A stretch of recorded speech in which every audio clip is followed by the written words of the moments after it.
আসসালামু আলাইকুম প্রিয় শিক্ষার্থীরা, আরেকটা নতুন ভিডিও নিয়ে তোমাদের সামনে হাজির হলাম। আমি মোহাম্মদ বিল্লাল সরকার, বর্তমানে পড়াশোনা করছি রাজশাহী বিশ্ববিদ্যালয়ে। তো তোমরা কিন্তু অনেক দিন ধরে আমার কাছে রাজশাহী বিশ্ববিদ্যালয়ের আপডেট বা গাইডলাইন মূলক ভিডিও পাচ্ছ, এবং কিছুদিন ধরে আমি কিন্তু আপডেটগুলো দিতে পারতেছি না, কারণ হচ্ছে যে আমি বাসায় রয়েছি, প্লাস আমার আদার কিছু কাজ রয়েছে। তো তোমাদের কিন্তু যাই হোক, আজকে তোমাদের রাজশাহী বিশ্ববিদ্যালয়ে যে আপডেটগুলো সেই বিষয়ে কথা বলবো, অর্থাৎ তোমরা যেগুলো বিষয় কমেন্ট বক্সে থেকে শুরু করে হোয়াটসঅ্যাপে নক দিয়ে জানতে চেয়েছে, সেগুলো কিন্তু বিষয়টি কথা বলার চেষ্টা করবো, যেহেতু আমার বিশ্ববিদ্যালয় অবশ্যই আমাকে রিপ্রেজেন্ট অবশ্যই করতে হবে। তো আজকে তোমাদের কথা হলো রাজশাহী বিশ্ববিদ্যালয়ের কিছু আপডেট বিষয়, অর্থাৎ নেক্সট মেরিটটা আপডেট এবং বিশেষ যে একটা মেরিটের কথা বলছিলাম সেই বিষয়ে কিন্তু কথা বলবো বিস্তারিত। এর আগে অবশ্যই বলবো চ্যানেলটি সাবস্ক্রাইব করে আমাদের পাশে থাকবে, কারণ আমরা কিন্তু প্রতিনিয়ত গুচ্ছের আপডেট প্লাস গাইডলাইনমূলক ভিডিও প্লাস রাজশাহী বিশ্ববিদ্যালয়ের সকল ভিডিও কিন্তু আমরা দিচ্ছি। তো তোমরা কিন্তু এই জন্য চ্যানেলটি সাবস্ক্রাইব করে আমাদের পাশে থাকতে পারো। নেক্সট মেরিট দেখো, অনেকজনে বলতেছে 20 তারিখের পরে কোনো মেরিট দিবে না।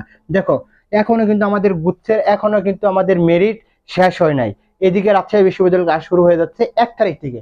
তো মোটামুটি ধারণা করা যাচ্ছে 30 তারিখে কিন্তু আমাদের আরেকটি মেরিট দেওয়ার সম্পর্কে ধারণা করা হয়েছে, এবং এটাই হতে পারে তোমাদের লাস্ট মেরিট। দেখো, গত বছর দেন 10টা মেরিট দিয়েছিল, এর আগের বছর প্রায় 15 থেকে 16টা মেরিট দিয়েছিল, কিন্তু তারা যে রাজশাহী বিশ্ববিদ্যালয় কর্তৃপক্ষ কিন্তু এখন তাড়াতাড়ি যে ভর্তি কার্যক্রম শেষ করে তারা কিন্তু ক্লাস শুরু করতে চাচ্ছে।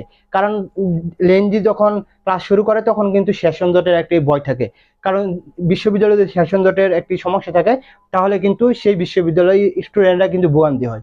যেমন দেখতে পারে আমরা গুচ্ছের মধ্যে এখন তাড়াতাড়ি ভর্তি কার্যক্রম শেষ করতেছে, কারণটা কি? যাতে তারা 4 বছরের মধ্যে বের হতে পারে এবং সামনের মানে আগের যে বেস থাকবে তাদের সিনিয়র ইমিডিয়েট যে বেসটা থাকবে বা সামনের বেসের সাথে যে সেশন জটটা না পড়ে। তো নেক্সট মেরিটটা কিন্তু যেহেতু 1 তারিখে ক্লাস শুরু, মোটামুটি ধরে রাখতে পারো এই নেক্সট মেরিটে কিন্তু তোমাদের মেরিটটা দিবে, এবং হতে পারে এই বিশেষ মেরিটটা হতে পারে এই 30 তারিখের মধ্যে। কারণ হচ্ছে নেক্সট মেরিটে যখন দেখবে যে এই নেক্সট মেরিটে সিট রয়েছে, মনে করো এ ইউনিটে যদি কথা বলি, মনে করো সিট রয়েছে মনে করো 50টা, তখন যেটা করবে নেক্সট মেরিটের সাথে বিশেষ মেরিটের কথাটা বলবে। বিশেষ মেরিটটা কি? বিশেষ মেরিটটা হচ্ছে যে স্পেশাল ভাবে গিয়ে কাগজপত্র জমা দিতে হয় এবং সেখানে ভাইবা দিতে হয় আর কি। তো সেখানে যেটা হয় অনেক সিরিয়াল পর্যন্ত যায়, তোমাদের আমি আগেও বলছি এবং তোমাদের প্রুফ সহকারে আমি বলছি, কারণ এখানে আমি কখনো আপডেট কখনো ভুয়া দেওয়ার কোনো প্রশ্নই আসে না, যেহেতু আমি গত বছর ভর্তি হয়েছি তো আমি জানি। তো মোটামুটি কিন্তু 1300 পর্যন্ত গিয়েছিল এ ইউনিটের কথা বলতেছে, সকল ইউনিটের কিন্তু এই বিশেষ মেরিটটা দিয়েছিল। তো এই বছর কিন্তু এই বিশেষ মেরিটটা দেওয়ার অবশ্যই অবশ্যই একটা সম্ভাবনা থাকবে, এবং এই বিশেষ মেরিটটা কিন্তু আমি তোমাদের অবশ্যই জানিয়ে দিব। তোমরা অনেকজনে দেখছি কমেন্ট করছে ভাই বিশেষ মেরিটটা কবে দেবে কবে দেবো। তো ভাই, এই বিশেষ মেরিটটা ইনশাল্লাহ এই 30 তারিখের মধ্যে দেওয়ার সম্ভাবনা বেশি।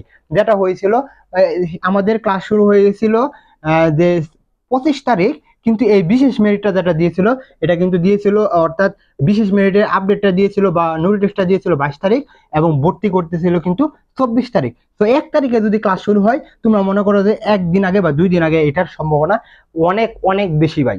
তো আরেকটা যেটা কথা বলবো, যারা রাজশাহী বিশ্ববিদ্যালয় থেকে শুরু করে অন্যান্য বিশ্ববিদ্যালয়ে চান্স পাওনি, তোমাদের জন্য কিন্তু সেকেন্ড টাইম এক্সাম বেচ নিজেকে প্রমাণ করার জন্য সুযোগ রয়েছে। তো তোমরা কিন্তু সেকেন্ড টাইম এক্সাম বেচে ভর্তি হতে পারো আমাদের সাথে। 5 জুন থেকে কিন্তু অলরেডি ক্লাস চলতেছে, পরীক্ষা চলতেছে। তো এটা কি মানবিক, ব্যবসা এবং বিজ্ঞান শাখার জন্য সকলের জন্য, এবং এটা কিন্তু 500 টাকা করে কোর্স ফি ধরা হয়েছে। কিন্তু তোমরা যদি 25 তারিখের মধ্যে ভর্তি হতে পারো, অর্থাৎ কালকের মধ্যে ভর্তি হতে পারো, তোমাদের জন্য কিন্তু 350, পরে থেকে কিন্তু আবার 500 টাকা হয়ে যাবে। তো তোমরা কিন্তু এখানে 6 থেকে 7 মাস পরীক্ষা দিতে পারবে। বিস্তারিত বিস্তারিত তোমরা কমেন্ট বক্সে দেখতে পারবে। তো অবশ্যই বলবো চ্যানেলটি সাবস্ক্রাইব করে আমাদের পাশে থাকো।